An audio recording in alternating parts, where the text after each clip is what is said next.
भद्र समुद्र भ्रो मध्य पणि रौद्र ಏಕಾಂಗಿ ಭವರುದ್ರ ಗರ್ಭದಿಂದು ಬೇರಿನ ಬರದಶ ಪ್ರಾಪ್ತಿಯ ಊರ್ಧ್ವ ಮುಖದಿ 100 ಕೋಟಿ ತಾರ ಮಂಡಲದ ಕಾರ್ಗತ್ತಲೆಯ ಭೋರಿ ಭೂತೋದ್ಧಾರಿ ತೋರ ಮುತ್ತಿನ ಹಾರ ಧರಿಸಿರುವ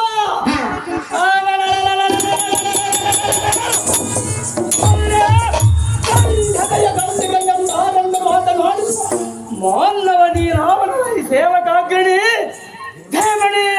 ಓಹೋ ದೇವ, ನಾನು ನಾನೆಂದರೆ ಲಂಚ ಕೊಡುವನು ದೇಶದ್ರೋಹಿ, ಲಂಚ ಬೇಡುವನು ಬೀದಿ ನಾಯಿ. ಅದನ್ನು ಬಾಯಿ ಬಾಯಿ ಬಳ್ಳಾರಿ ಬದನೆಕಾಯಿ, ಇನ್ನಾಪುರ ಹೀರೆಕಾಯಿ, ಕುಡಿತಿರಿ ಕುಂಬಳಕಾಯಿ, ನಲ್ಲಾಪುರಕಾಯಿ, ಒಂದು ತೆಂಗಿನಕಾಯಿ, ಎಷ್ಟು ಕಾಯಿಗಳನ್ನು ಹೊಡೆದು ಅರ್ಪಿಸಿಕೊಳ್ಳುವ ನಮ್ಮ ರೇಣುಕಾಂಬ ತಾಯಿ.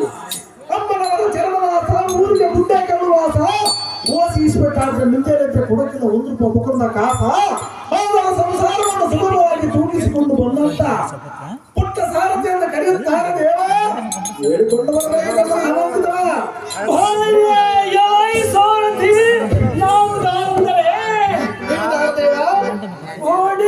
ಓಡಿಸುವ ಎಲ್ಲ ವೀರ ವ್ಯಾಪಾರಕ್ಕಾಗಿ ತಲೆಯ ಹೊಡೆದ ಧನನಾಗಿ ಎಲ್ಲ ಭಯಕ್ಕಂಗೆ ಪಲಾಯನ ಮಾಡಿದರು.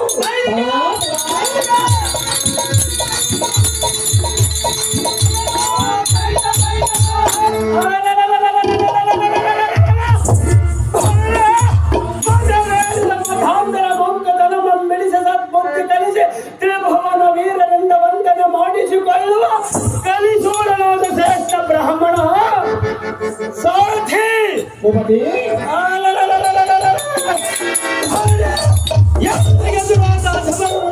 ಚಂಡಾಡುವ ಕದನ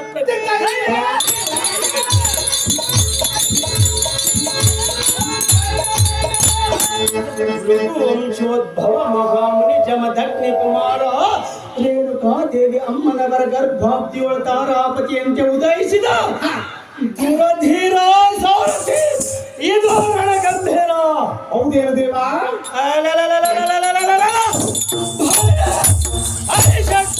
ಗಳನ್ನು ಮೆಟ್ಟಿ ನಿಂತ ಭಾರ್ಗವ ರಾಮನಿಂದ ತಿಳಿಯಲಾಗಿ ಸಾರಥಿ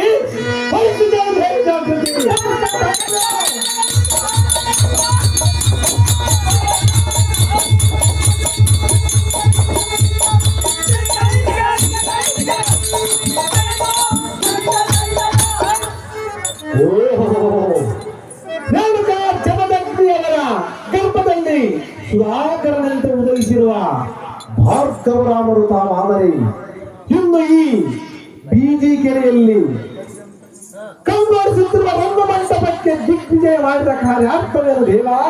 ದಿವ್ಯ ಪ್ರಭಾವ. ಸಾರಥಿ ಈಗ ಈ ಸಭಾ ಮಧ್ಯಕ್ಕೆ ಬಂದ ಕಾರಣವೇನೆಂದರೆ ಅದೇನು ದೇವ? 56 ರಾಜರೊಳು ಶ್ರೇಷ್ಠ ಕಾಶ್ಮೀರದ ಅರಸ ರೇಣುಕಾ ರಾಜನ ಕುವರಿಯಳಾದ ಎನ್ನ ಮಾತೆ ರೇಣುಕಾಂಬೆ ಆಶೀರ್ವಾದವನ್ನು ಪಡೆದು ಮುಂದಿನ ಕಾರ್ಯವನ್ನು ಆಲೋಚಿಸುವುದಕ್ಕೆ ಬರೋಣವಾಯಿತು. ಗಂಡಿಯ ಸಾರಥಿ ಸಂಗತಿ ತಿಳಿಯಿತು ಭೂಪತಿ. ಏನು ಸಂಗತಿ?